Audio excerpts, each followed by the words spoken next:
야, 만식아, 너 퇴직했다며? 얼굴 좀 보자. 내 와이프도 소개해 줄 겸 말이야.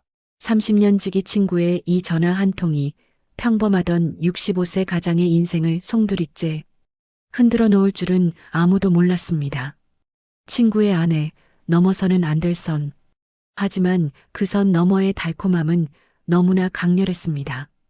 본격적인 이야기 시작 전 구독과 좋아요 부탁드립니다.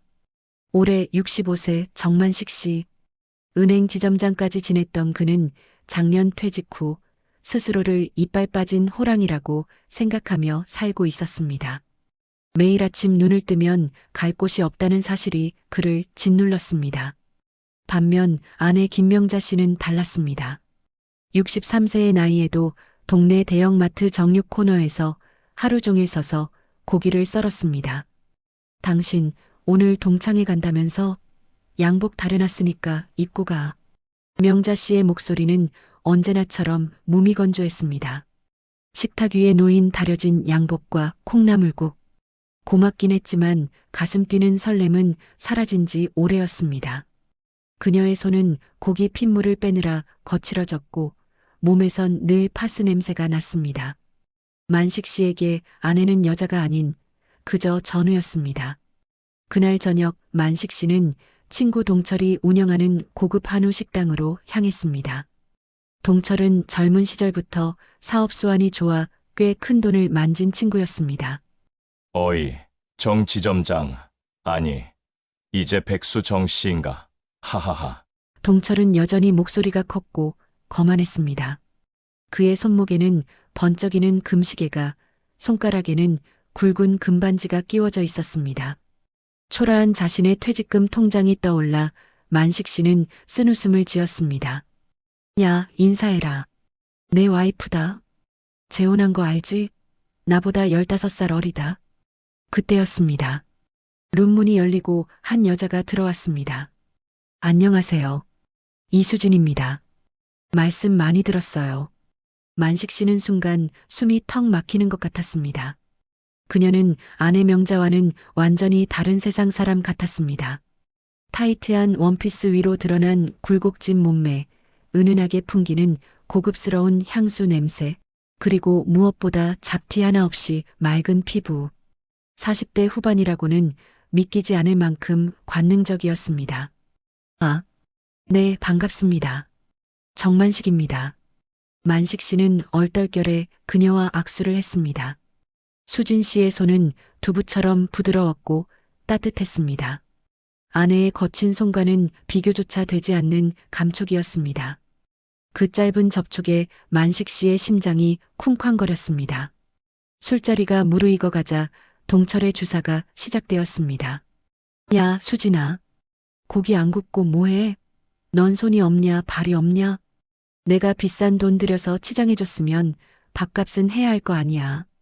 동철은 친구들 앞에서 보란 듯이 아내를 하대했습니다. 수진 씨의 얼굴이 붉어졌지만 그녀는 아무 말 없이 고기를 구웠습니다. 아휴, 저 화상. 돈 좀 벌더니 사람이 변했어. 다른 친구들이 혀를 찼지만 동철의 기세에 눌려 아무도 말리지 못했습니다. 만식 씨는 그런 수진 씨가 안쓰러웠습니다. 저렇게 아름다운 여자를 두고 하녀 부리듯 하다니. 그때 고기를 굽던 수진 씨가 기름에 손을 대고 말았습니다. 아, A씨 조심 좀 하지. 칠칠 맞게. 동철이 소리를 질렀습니다. 하지만 만식 씨는 자신도 모르게 벌떡 일어나 수진 씨의 손을 잡았습니다. 괜찮으십니까? 어디 봐요. 찬물에 씻어야 해요. 만식 씨는 급히 얼음물에 그녀의 손을 담가 주었습니다. 아, 감사해요. 수진 씨가 고개를 들어 만식 씨를 바라봤습니다. 그 눈빛, 촉촉하게 젖은 그 눈망울에는 수치심과 고마움, 그리고 알 수 없는 묘한 감정이 뒤섞여 있었습니다. 순간 만식 씨는 동철이 아닌 자신이 그녀의 남편이었으면 좋겠다는 불경스러운 상상을 했습니다. 친구의 아내. 절대 품어서는 안 될 여자. 하지만 그녀의 떨리는 어깨를 감싸주고 싶은 본능이 이성을 마비시키고 있었습니다. 만식아, 너 시간 많지? 우리 와이프 골프 좀 가르쳐줘라. 난 바빠서 시간 없고 집에만 있으니까 우울증 걸린 것 같아서 그래. 동철이 술에 취해 던진 그 한마디가 화근이 될 줄은 몰랐습니다. 네, 제가요? 그래. 너 왕년에 싱글 쳤잖아. 수진이 너도 좋지? 이 친구가 점잖아서 내가 유일하게 믿는 놈이야. 동철은 호탕하게 웃었지만 만식 씨와 수진 씨 사이에는 팽팽한 긴장감이 흘렀습니다. 수진 씨가 테이블 아래로 만식 씨의 무릎을 살짝 건드렸습니다. 실수였을까요? 아니면 의도적인 것이었을까요? 잘 부탁드려요. 오빠 친구분. 그녀의 붉은 입술 사이로 나온 그 한마디가 만식 씨의 귓가에 끈적하게 달라붙었습니다. 30년간 잠들어 있던 남자의 본능이 친구의 아내 앞에서 꿈틀거리고 있었습니다. 이것이 파멸의 시작인 줄도 모른 채 만식 씨는 떨리는 목소리로 대답했습니다. 그럴까? 내가 도움이 된다면.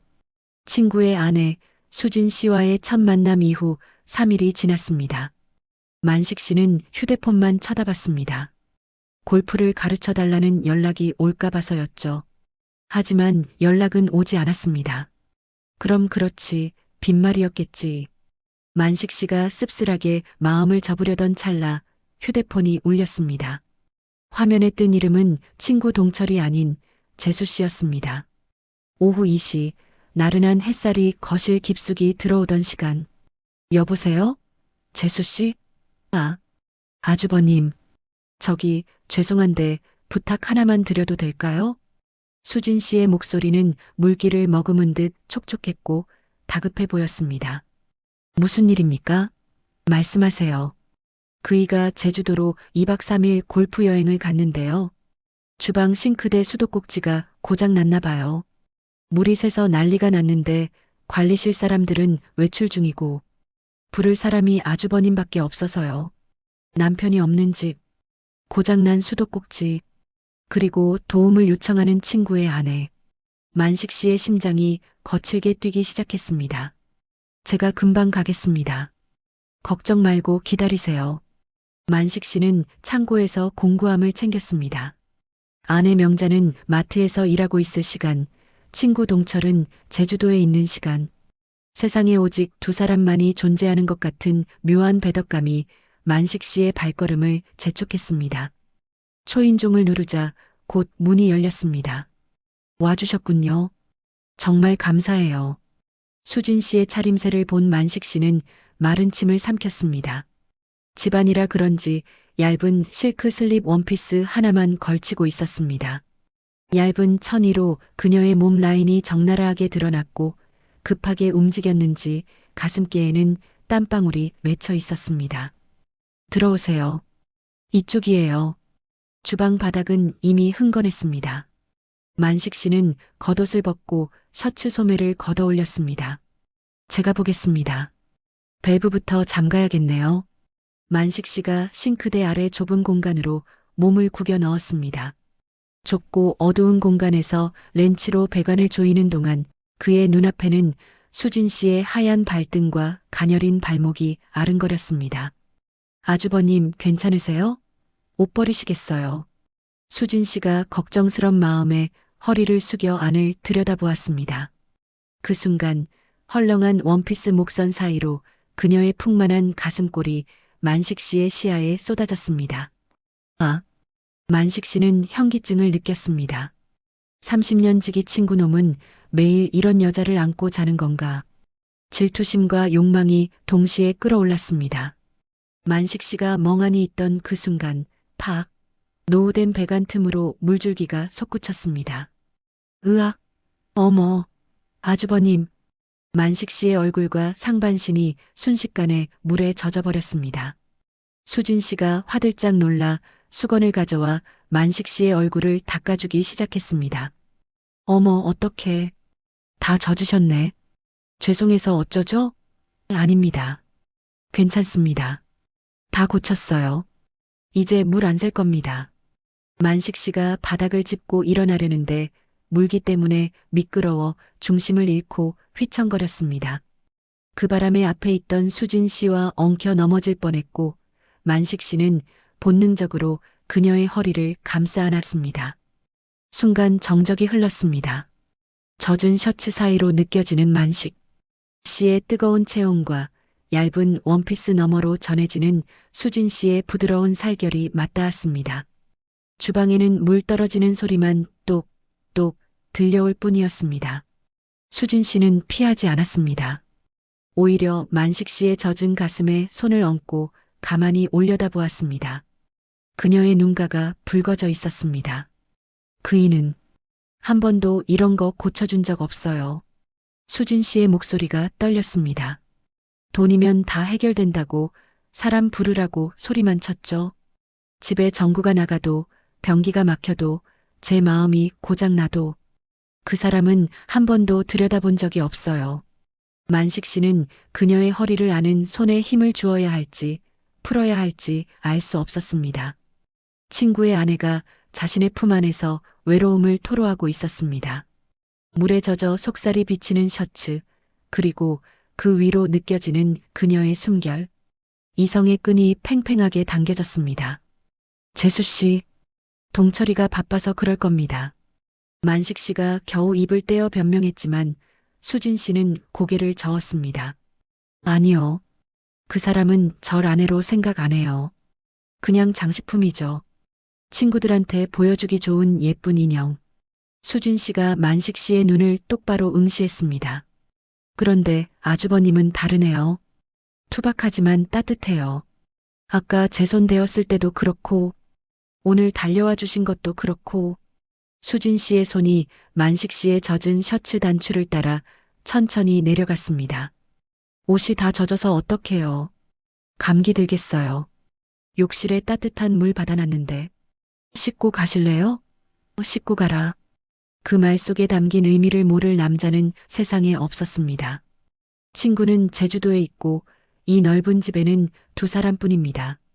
만식 씨는 마른 침을 삼켰습니다. 머릿속에서는 안 돼, 친구 아내야. 라고 사이렌이 울렸지만 몸은 이미 그녀의 향기에 취해 말을 듣지 않았습니다. 갈아입을 옷은 그이 거 꺼내드릴게요. 사이즈가 맞을지 모르겠지만 수진 씨가 만식 씨의 젖은 팔뚝을 살며시 쓸어내렸습니다.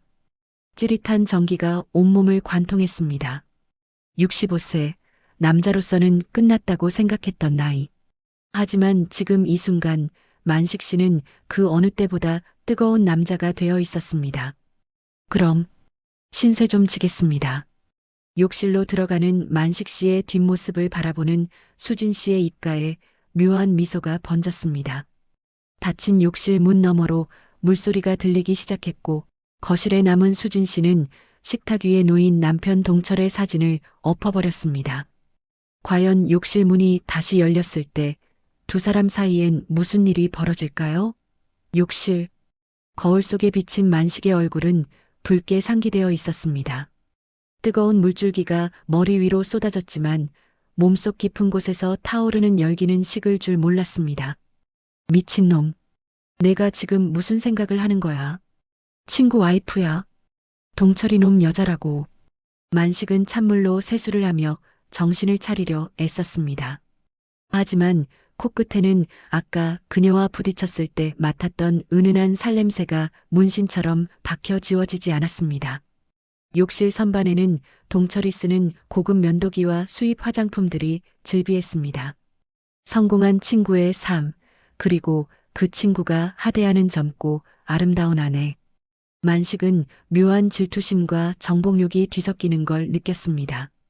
욕실 문을 열고 나왔을 때 거실의 조명은 아까보다 한층 어두워져 있었습니다.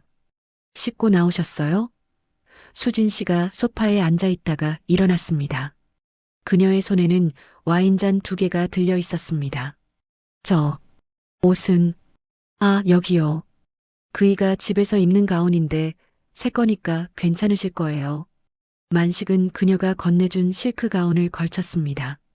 부드러운 감촉이 맨살에 닿자 기분이 묘해졌습니다.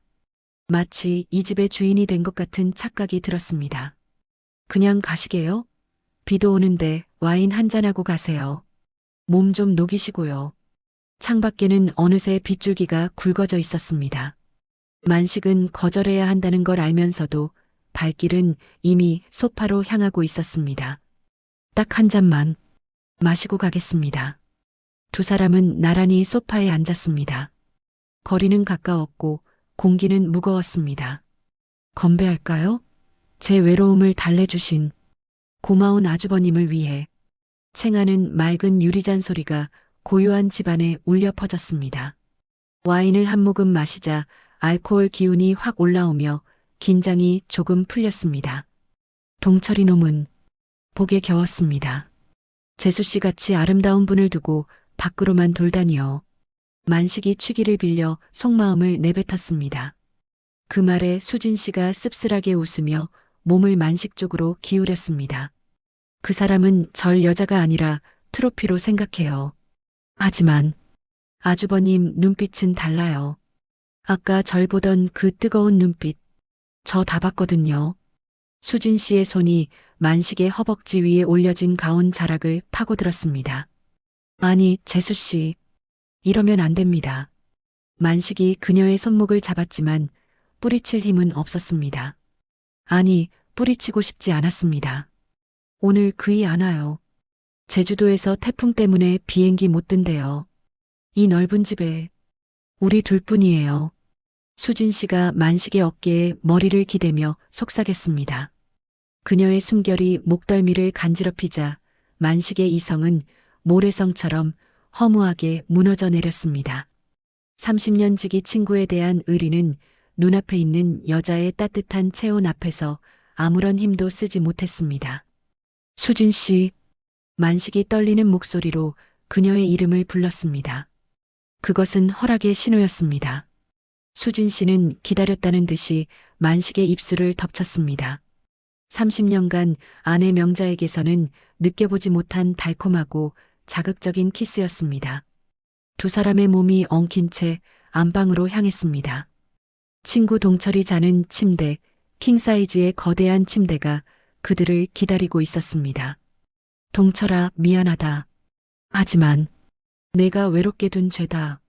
만식은 스스로에게 비겁한 변명을 하며 수진 씨를 침대 위로 눕혔습니다. 아주버님, 아니, 만식 씨, 날 여자로 만들어줘요. 수진 씨의 애원 섞인 목소리에 만식은 65세라는 나이를 잊고 짐승처럼 달려들었습니다. 번개가 번쩍이며 창문을 때렸지만 두 사람의 귀에는 아무것도 들리지 않았습니다. 친구의 침실, 친구의 아내, 그리고 친구의 옷을 입은 나. 그 배덕감이 주는 쾌락은 상상 이상으로 짜릿했습니다. 수진 씨의 하얀 나신이 침대 시트 위에서 파도처럼 출렁였습니다. 만식은 그녀의 몸 구석구석을 탐닉하며 지난 세월 동안 억눌려왔던 남성성을 폭발시켰습니다.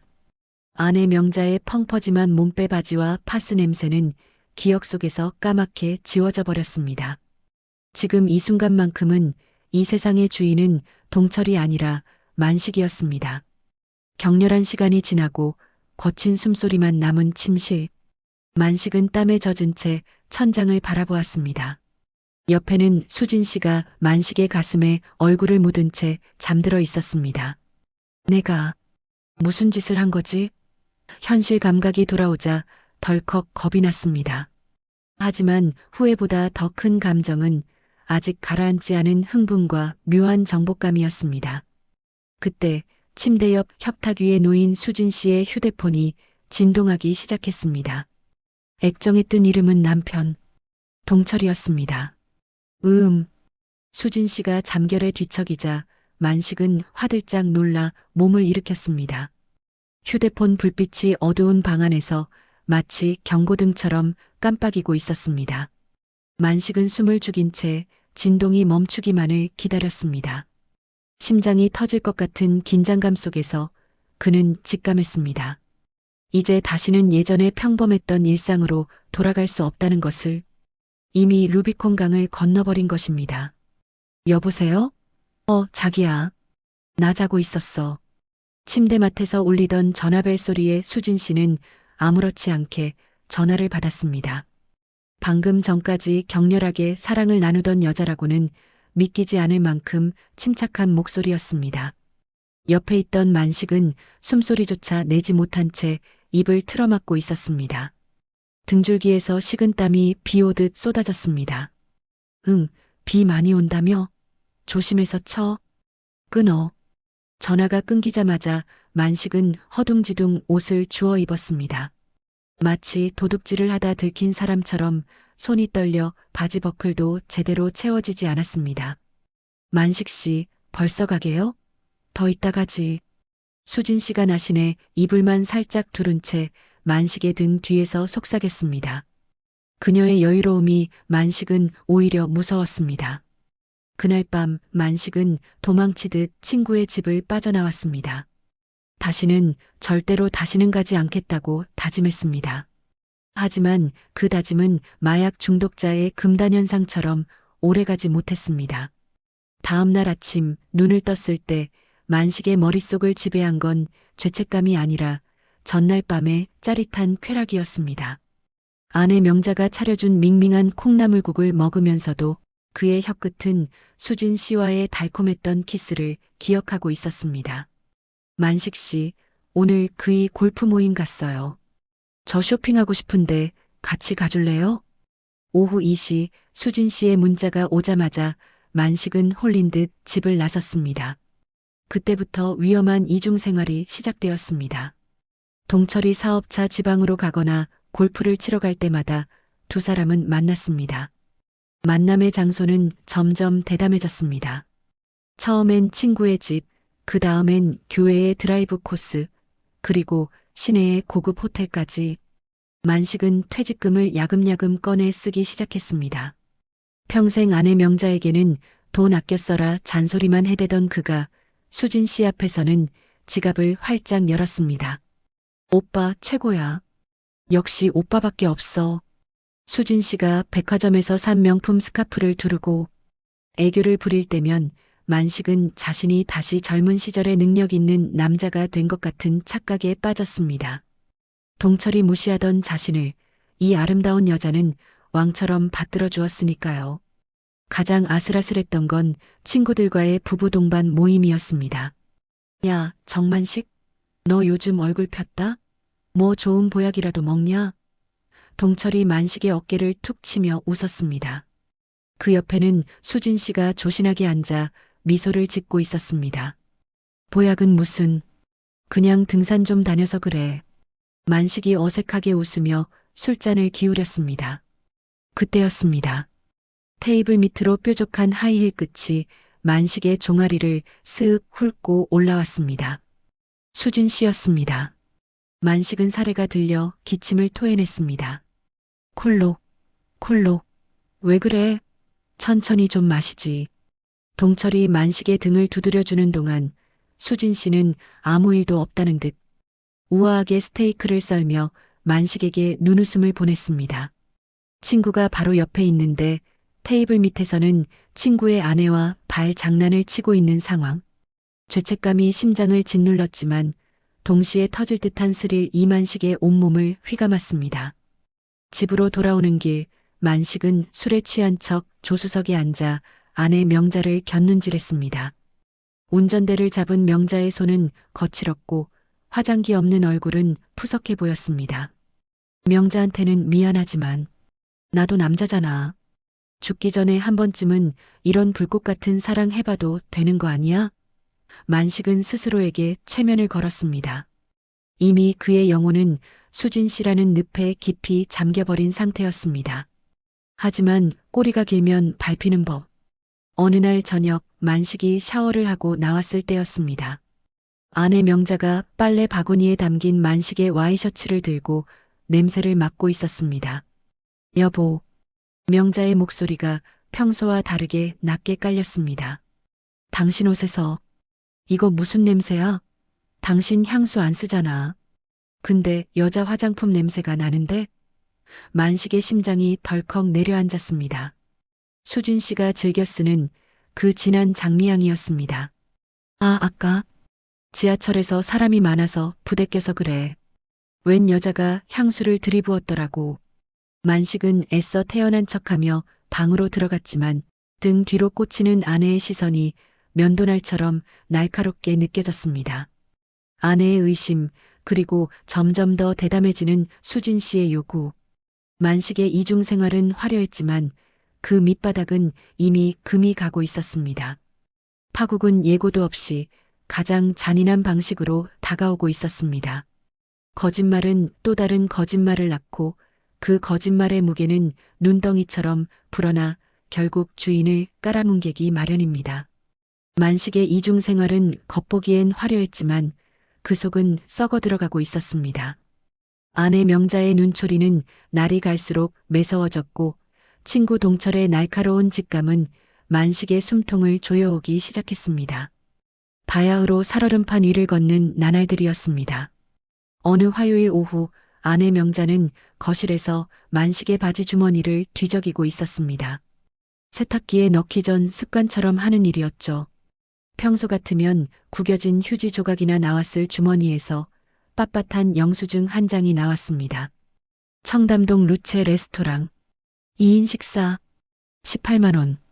명자의 손이 부들부들 떨렸습니다. 18만 원이면 그녀가 마트에서 꼬박 3일을 서서 일해야 버는 돈이었습니다. 만식은 어제 친구들과 관악산 등산을 간다고 하고 나갔었습니다. 등산복을 입고 나간 사람이 청담동 고급 레스토랑에서 18만 원어치 밥을 먹었다. 그것도 단둘이? 명자는 영수증을 구겨 쓰레기통에 버리려다 다시 펴서 자신의 지갑 깊숙한 곳에 숨겼습니다. 그녀의 입술이 파르르 떨렸지만 눈물은 나지 않았습니다. 대신 가슴속에서 시커먼 의심의 덩어리가 차갑게 식어갈 뿐이었습니다. 그날 저녁 만식이 들어오자 명자는 식탁에 앉아 그를 빤히 쳐다봤습니다. 당신 앉았어? 만식은 짐짓 아무렇지 않은 척 물었지만 명자의 서늘한 눈빛에 등골이 오싹했습니다. 어제 등산은 재밌었어? 그럼. 산 공기가 아주 좋더라고. 친구 녀석들이랑 막걸리도 한잔하고. 막걸리. 그래, 막걸리 마셨구나. 비싼 막걸리 마셨네. 응? 무슨 소리야? 아니야. 씻고 자. 냄새나니까. 명자는 더 이상 묻지 않고 안방으로 들어가 버렸습니다. 만식은 멍하니 서서 자신의 옷 냄새를 맡았습니다.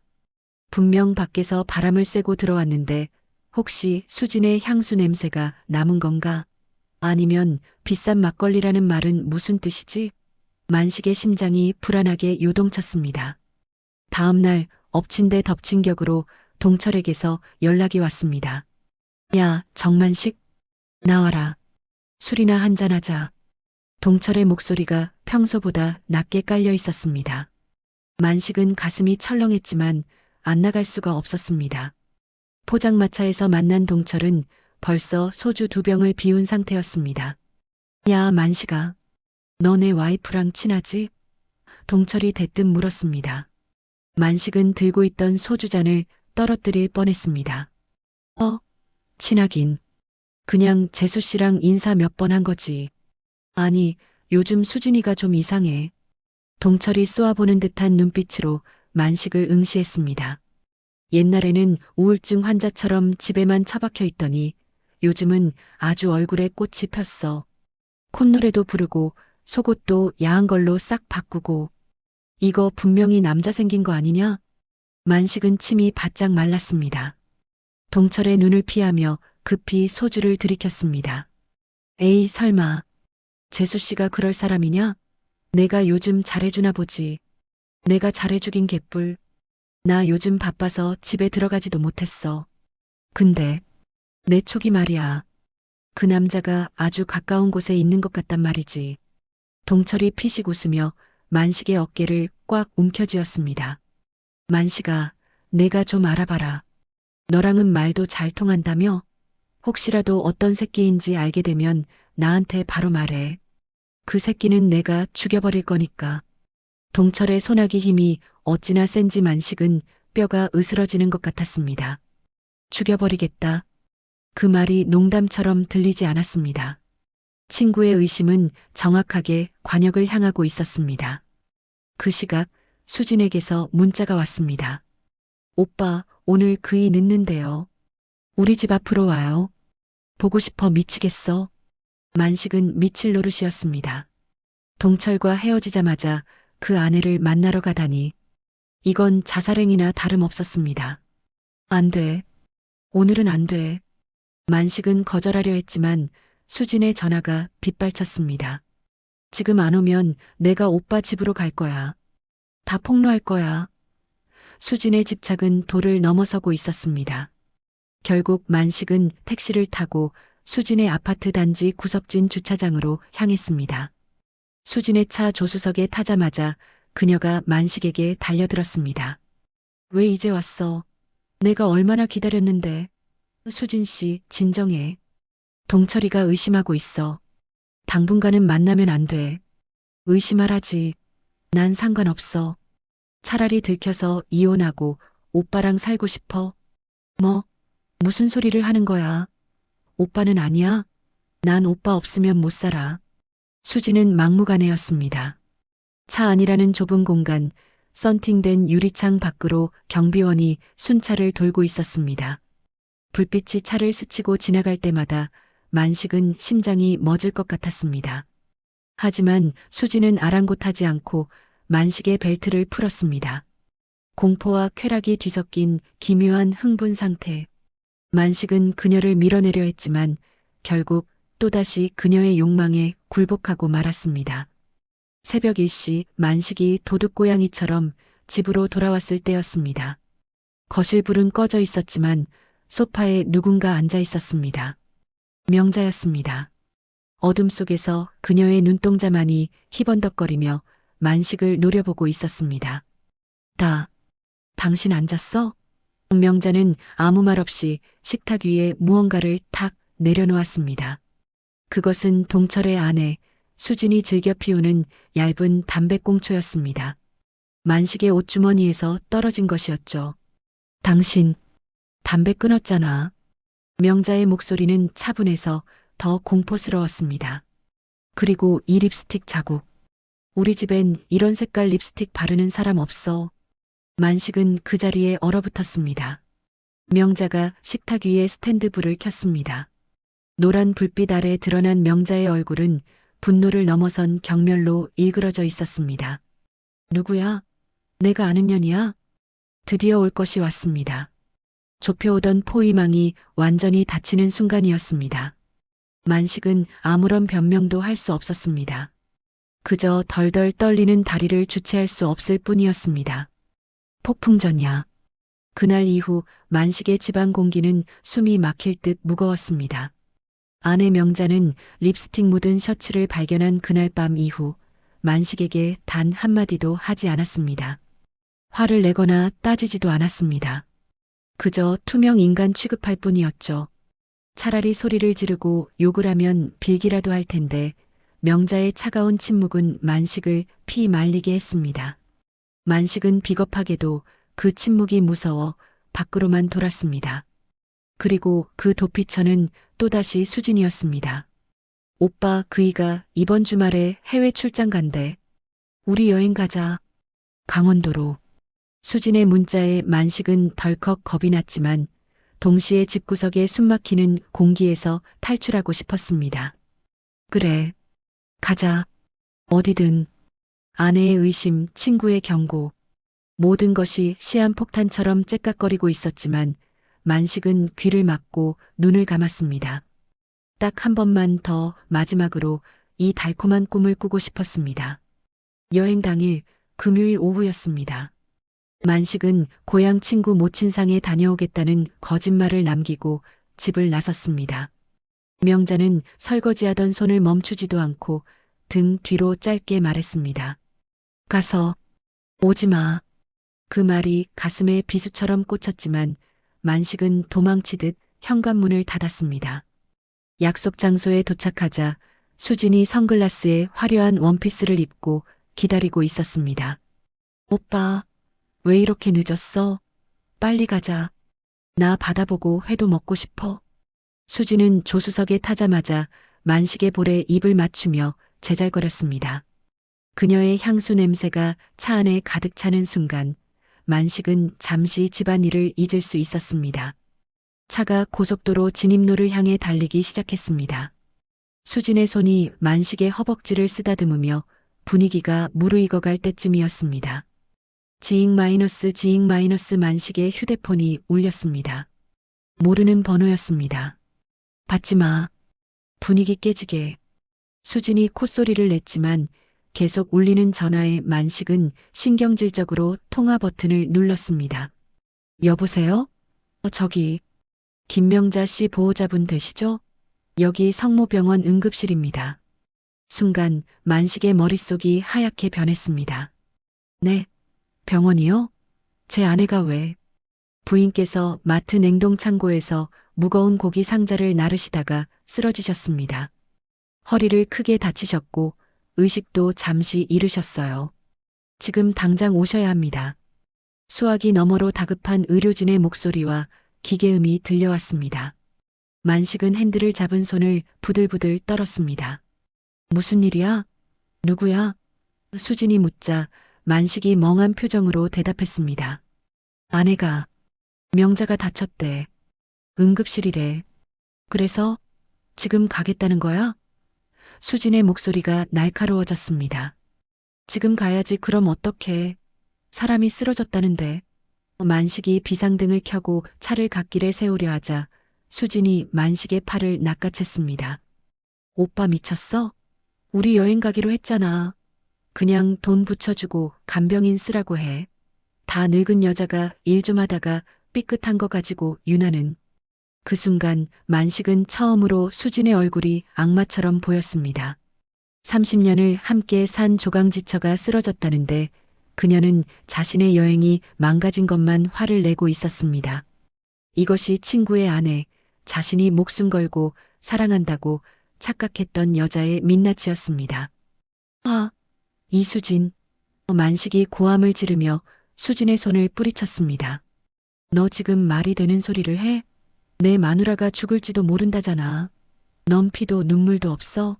어머, 야, 오빠 지금 나한테 소리쳤어? 내려. 당장 내려. 만식은 고속도로 진입로 갓길에 차를 세우고 수진에게 소리쳤습니다. 안 내려? 그럼 내가 갈 거야. 만식은 멍에 있는 수진을 놔둔 채 불법 유턴을 해서라도 차를 돌렸습니다. 오빠, 정만식? 너 이거 후회 안 해? 나 동철 씨한테 다 말할 거야. 뒤에서 악을 쓰는 수진의 목소리가 들렸지만 만식은 엑셀을 밟았습니다. 병원으로 가는 내내 만식의 눈앞에는 아내 명자의 모습이 스쳐 지나갔습니다. 매일 아침 퉁퉁 부은 다리를 주무르며 출근하던 모습, 18만 원짜리 영수증을 보고도 모른 척 덮어주던 그 떨리던 손, 그리고 오늘 아침 가서 오지 말라고 했던 마지막 뒷모습까지. 제발, 제발 무사해라. 명자야, 내가 미안하다. 내가 죽일 놈이다. 응급실에 도착해 커튼을 젖히는 순간 만식은 자리에 주저앉을 뻔했습니다. 침대 위에 누운 명자의 모습은 너무나 작고 초라했습니다. 작업복 바지는 흑투성이었고 낡은 운동화 한 짝은 벗겨져 있었습니다. 헝클어진 흰머리 사이로 식은땀이 흐르고 있었고 고통스러운지 미간을 찌푸린 채 신음하고 있었습니다. 보호자분이세요? 의사가 다가왔습니다. 허리 디스크가 터졌습니다. 그리고 영양실조에 과로가 겹쳤어요. 도대체 몸이 이 지경이 될 때까지 뭘 하신 겁니까? 뼈가 다 사갔어요. 의사의 질책에 만식은 고개를 들 수 없었습니다. 자신이 친구의 아내와 호텔에서 뒹굴고 비싼 스테이크를 썰며 희희낙낙할 때 아내는 차가운 냉동 창고에서 무거운 박스를 나르며 뼈가 사가가고 있었습니다. 그 18만 원, 자신이 하룻밤 저녁값으로 날린 그 돈을 메우기 위해 아내는 야근을 자처했던 것입니다. 만식은 아내의 거칠고 투박한 손을 잡았습니다. 수진의 부드러운 손과는 비교도 안 되게 딱딱하고 굳은 살 박인 손. 그 손이 만식의 뺨에 닿자 참았던 눈물이 댐이 무너지듯 터져나왔습니다. 여보, 미안해. 내가 잘못했어. 응급실 한 구석, 65세 늙은 남자의 통곡 소리가 처량하게 울려 퍼졌습니다. 그제야 만식은 길고 긴 그리고 더럽고 추악했던 꿈에서 완전히 깨어났습니다. 화려한 조명이 꺼지고 나면 무대 뒤에 진짜 모습이 드러나듯 위기가 닥치자 사람의 본심이 보이기 시작했습니다. 쾌락에 눈이 멀어 보이지 않던 것들이 눈물에 씻겨나가자 비로소 선명하게 보이기 시작한 것입니다. 일반 병실로 옮긴 명자는 꼬박 이틀을 알아누웠습니다. 만식은 간이 침대에서 쪽잠을 자며 아내의 곁을 지켰습니다. 명자가 신음하며 눈을 떴습니다. 여보, 일어났어? 물 좀 줄까? 만식이 급히 물컵을 입가에 대주었습니다. 명자는 갈라진 입술을 축이고는 힘겹게 첫마디를 뱉었습니다. 병원비 비쌀 텐데. 그 와중에도 돈 걱정이었습니다. 평소 같았으면 궁상 좀 떨지 마 라고 소리쳤을 텐데 오늘은 그 말이 가슴을 후벼 팠습니다. 걱정하지 마. 나 퇴직금 남은 거 있잖아. 당신 아픈데 돈이 문제야? 그거 당신 노후 자금이잖아. 내가 얼른 나와서 다시 일 나가야 하는데. 명자가 링거 바늘이 꽂힌 손으로 만식의 손등을 덮었습니다. 뼈마디가 붉어지고 거칠기 짝이 없는 손. 하지만 그 손에서 전해지는 온기는 수진의 부드러운 손과는 비교할 수 없는 묵직한 진심이었습니다. 그때 만식의 주머니에서 진동이 울렸습니다. 수진이었습니다. 만식은 죄인처럼 병실 밖 복도 끝으로 나갔습니다. 여보세요. 오빠, 정말 이럴 거야? 나 고속도로 휴게소에서 택시 타고 오느라 얼마나 개고생했는지 알아? 수진의 목소리는 독기 서려 있었습니다.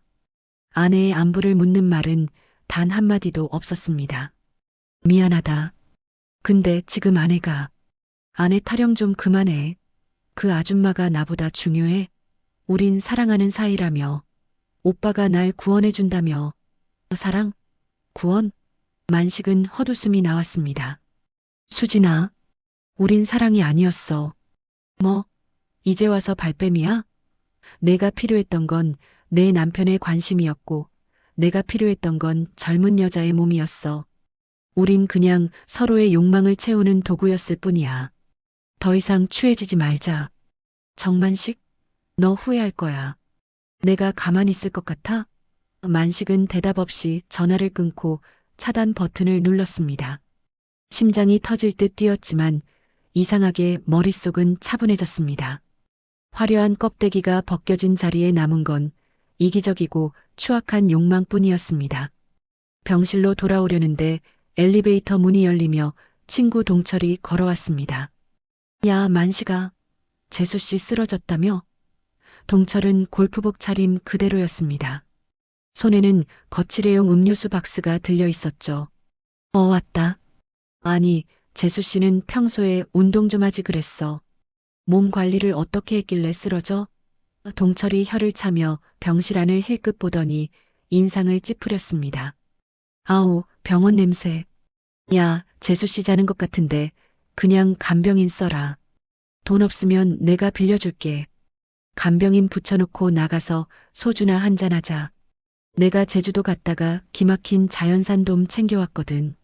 만식은 주먹을 꽉 쥐었습니다. 아내가 아파 누워있는데 술이나 먹자는 친구. 자신의 아내 수진을 장식품 취급하고 친구의 아내인 명자를 관리 못한 여자 취급하는 놈. 만식은 동철의 모습에서 지난 몇 달간의 자신을 보았습니다. 수진의 육체를 탐하며 아내 명자를 펑퍼짐하고 매력없는 여자라고 무시했던 자신의 모습이 동철과 똑같이 겹쳐 보였습니다. 역겨움이 치밀어 올랐습니다. 동철아, 왜? 갈 거지? 가라. 그리고 다시는 연락하지 마라. 뭐? 야, 너 돌았냐? 위로해주러 온 사람한테 그게 무슨 태도야? 나 너랑 똑같은 놈 되기 싫어서 그런다. 내 마누라 외롭게 두지 말고 집에나 들어가 봐. 나처럼 피눈물 흘리지 말고. 이 자식이 진짜 미쳤나? 동철이 씩씩거리며 돌아갔습니다. 복도에 덩그러니 남겨진 음료수 박스가 처량해 보였습니다. 만식은 세면장에서 찬물로 세수를 했습니다. 거울 속에 비친 늙은 남자의 얼굴. 주름지고 초라했지만 눈빛만은 오랜만에 또렷했습니다. 병실로 돌아오니 명자가 깨어 물끄러미 창밖을 보고 있었습니다. 누구 왔었어? 그냥 잡상인. 만식은 의자를 끌어당겨 명자의 곁에 앉았습니다. 그리고 대야에 따뜻한 물을 받아와 수건을 적셨습니다. 발 줘봐. 닦아줄게. 아유, 됐어. 내가 할게. 가만 있어 좀. 만식이 명자의 발을 잡았습니다. 하루 종일 서서 일하느라 굳은 살이 박히고 발톱은 깨져 있고 발가락은 휘어져 있었습니다. 그 못생긴 발이 지난 30년간 이 가정을 지탱해온 기둥이었습니다. 수진의 매끈한 발목에 정신이 팔려 있을 때 아내의 발은 이렇게 망가져가고 있었습니다. 만식은 따뜻한 수건으로 아내의 발을 정성스럽게 닦았습니다. 발가락 사이사이를 닦아내며 자신의 죄도 함께 씻겨나가길 빌었습니다. 당신, 무슨 일 있어? 발등 위로 만식의 눈물 한 방울이 툭 떨어지자 명자가 놀라 물었습니다. 아니야. 그냥 당신 발 보니까 고생시킨 것 같아서. 원래 다 그런 거지 뭐. 당신도 밖에서 돈 버느라 고생했잖아. 끝까지 남편 편을 들어주는 아내. 만식은 고개를 숙인 채 오열을 삼켰습니다. 화려한 호텔방의 푹신한 침대는 가짜였습니다. 명품 옷과 향수 냄새도 가짜였습니다. 소독약 냄새나는 이 좁은 병실, 낡은 환자복을 입은 아내, 그리고 그녀의 거친 발.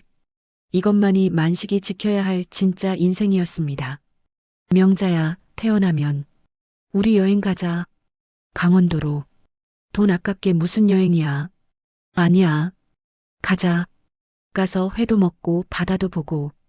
우리 둘이서만. 만식은 수진과 가려 했던 그곳을 이제는 진짜 주인인 아내와 함께 가기로 다짐했습니다. 비로소 모든 것이 제자리로 돌아오고 있었습니다. 하지만 폭풍의 잔해는 아직 남아 있었고 만식은 마지막으로 그 잔해를 치워야만 했습니다. 폭풍우가 휩쓸고 간 자리는 엉망진창이었지만 비가 그친 뒤에 하늘은 그 어느 때보다 맑았습니다. 만식은 엉망이 된 자신의 인생을 수습하고 가장 중요한 것을 다시 세우기 위해 남은 힘을 쏟기로 했습니다. 명자가 태어나고 한 달이 지났습니다. 만식은 아내의 재활을 위해 매일 아침 함께 공원을 걸었습니다. 좀 천천히 가. 당신 다리 아직 불편하잖아. 아니야. 이제 많이 좋아졌어. 당신이 매일 마사지해 준 덕분이지. 명자가 쑥스러운 듯 웃었습니다. 그 평범한 미소가 만식에게는 어떤 명화보다 아름다워 보였습니다. 어느 날 오후 만식의 휴대폰에 낯선 번호로 문자가 왔습니다. 수진이었습니다. 번호를 바꿔가며 연락해 온 것입니다. 오빠, 나 이혼해. 동철 씨가 다 알았어. 이제 우리 만날 수 있잖아. 제발 한 번만 얼굴 좀 보자. 만식은 잠시 휴대폰을 내려다보다가 떨리는 손으로 답장을 적지 않고 통화 버튼을 눌렀습니다. 피한다고 해결될 일이 아니었습니다. 매듭은 스스로 지어야 했습니다. 여보세요? 오빠, 전화해 줄 줄 알았어. 수진의 목소리는 들떠 있었습니다. 수진아, 잘 들어. 이게 내 마지막 연락이다. 뭐? 그게 무슨 소리야? 나 이혼한다니까? 위자료도 못 받고 쫓겨나게 생겼어. 오빠가 책임져야지. 내가 책임질 사람은 내 아내 김명자 한 사람뿐이야. 너도 내 인생은 내가 책임져라. 남한테 기대서 행복 찾으려고 하지 말고. 아? 오빠 진짜 잔인하네. 내가 가만히 있을 것 같아? 지금 당장 오빠네 집으로 가서 다 말할 거야. 수진이 악을 썼습니다. 하지만 만식은 더 이상 흔들리지 않았습니다. 와서 말해. 상관없다. 뭐라고? 내 아내는 이미 다 알고 있어. 그런데도 나를 받아준 사람이야. 내가 무슨 말을 해도 우린 무너지지 않아. 그러니까 헛수고하지 말고 너 갈 길 가라. 만식은 수진의 대답을 듣지 않고 전화를 끊었습니다. 그리고 망설임 없이 번호를 차단했습니다. 가슴 한구석에 묵직했던 돌덩이가 비로소 사라지는 기분이었습니다. 며칠 뒤 동네에는 소문이 파다하게 퍼졌습니다. 동철이 바람난 아내를 집에서 내쫓고 이혼 소송을 시작했다는 소식이었습니다. 화려했던 친구의 가정은 산산조각이 났습니다. 만식은 그 소식을 전해 듣고 조용히 소주 한 잔을 비웠습니다. 씁쓸했지만 그것이 욕망의 대가였습니다. 주말이 되자 만식은 약속대로 명자를 태우고 강원도로 향했습니다. 수진과 가려 했던 그 바다였지만 옆자리에 앉은 사람은 조강지처 명자였습니다. 와, 바다다. 얼마만이야? 명자가 아이처럼 좋아했습니다. 좋아. 진작 데리고 올 걸 그랬어.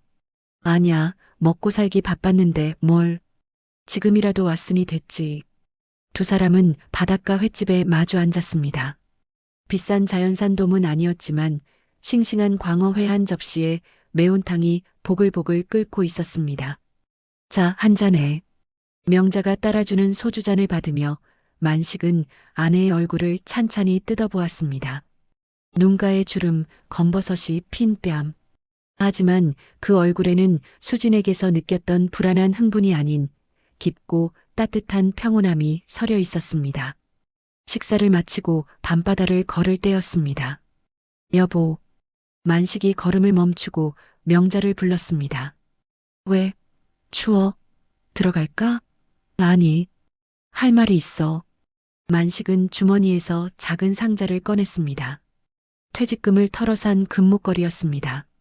18만 원짜리 밥은 못 사줬지만 이것만은 꼭 해주고 싶었습니다. 이게 뭐야? 비싼 거 아니야? 당신 목이 너무 허전해 보여서.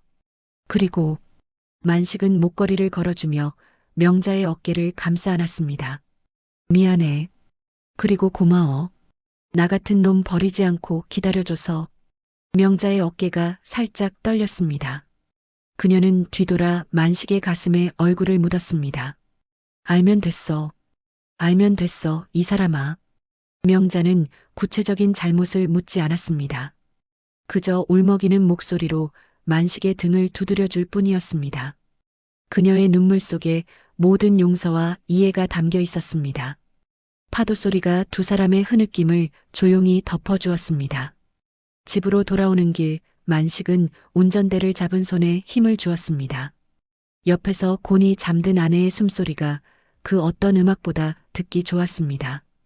행복은 불꽃놀이 같은 게 아니었어. 만식은 깨달았습니다. 화려하게 터지고 순식간에 사라지는 불꽃놀이가 아니라 은은하게 덮여져서 오래도록 온기를 유지하는 아랫목 같은 것. 그것이 진짜 행복이었습니다. 아파트 주차장에 도착해 잠든 아내를 업고 집으로 올라가는 길. 여보, 나 무겁지? 잠에서 깬 명자가 물었습니다. 아니, 하나도 안 무거워. 깃털 같네. 거짓말. 나 살쪄서 무거운데. 평생 당신 업고 다닐 수도 있어. 꽉 잡기나 해. 엘리베이터 거울 속에 비친 두 사람의 모습. 늙고 초라해 보일지 몰라도 그 어느 때보다 단단하게 연결되어 있었습니다. 만식은 이제 더 이상 윗집을 쳐다보지 않습니다. 휴대폰을 힐끔거리지도 않습니다. 그저 오늘 저녁 된장찌개에 뭘 넣을지, 이번 주말엔 아내와 어느 산책로를 걸을지 소소한 일상을 고민합니다. 제자리를 찾은 남자의 뒷모습은 화려하진 않지만 그 무엇보다 든든해 보였습니다. 여러분, 지금 옆에 있는 사람의 손을 한번 잡아보세요. 혹시 그 손이 거칠어졌다고 놓아버리려 하진 않으셨나요? 그 거친 손이 비바람으로부터 당신을 지켜준 지붕이었다는 사실을 잊지 마시기 바랍니다. 오늘 이야기는 여기까지입니다. 지금까지 시청해 주셔서 감사합니다. 여러분의 가정에 늘 평안이 깃들기를 바랍니다. 구독과 좋아요는 사랑입니다. 감사합니다.